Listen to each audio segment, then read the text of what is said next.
My friends, be not afraid, for behold, I bring to you good news of a great joy, which will come to all people. For to you is born this day in the city of David a Savior, who is Christ the Lord. And this will be a sign for you. You will find a babe wrapped in swaddling clothes and lying in a manger. Now, this was the first Christmas sermon. It was really a marvel of simplicity. Now, in these simple words, everything that needed to be said was said. Now, in the years that have followed since the night Jesus was born, that simple sermon of the angel has grown into endless volumes of poetry and song. The simple glory that flooded the Judean skies has become a festival of Christmas lights around the globe. The simple worship of the shepherds has become elaborate rituals in elaborate cathedrals. The swaddling clothes have become priestly robes and marble altars. I wonder, has the simplicity of Christmas long since passed? Listen closely again to the angel. You will find a babe wrapped in swaddling clothes and lying in a manger. That's where you will find him. Not in the royal splendor of Jerusalem, but in lowly Bethlehem. Not in the palace of a king, but in a small stable cave. Not in the incense perfume presence of high priests, but in the company of smelly shepherds, in the aroma of a cow barn.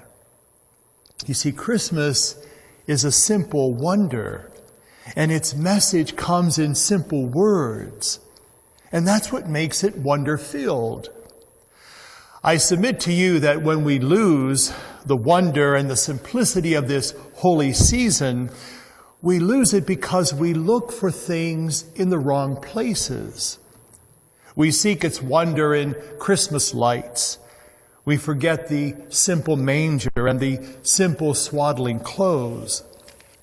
You see, the mighty God appeared in swaddling clothes and in a manger. Why not in robes of purple or in the palace of a king? He was born to a simple peasant girl from a small village in the Galilee. Why not to a princess? His birthplace was Bethlehem, the least of the tribes of Judah. Why not in Jerusalem, the holy city? And the message first went to the shepherds, the mentally challenged and despised of peoples. Why not to the Pharisees or the priests or the Levites?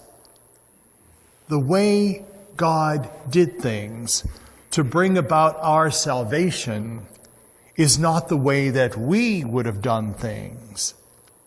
You see, God has chosen the foolish things in order to confound the wise. God has chosen the weak to confound the mighty. You will find a babe wrapped in swaddling clothes and lying in a manger. It's really the last place we would expect to find him. But thank God that is the place that we find the Christ.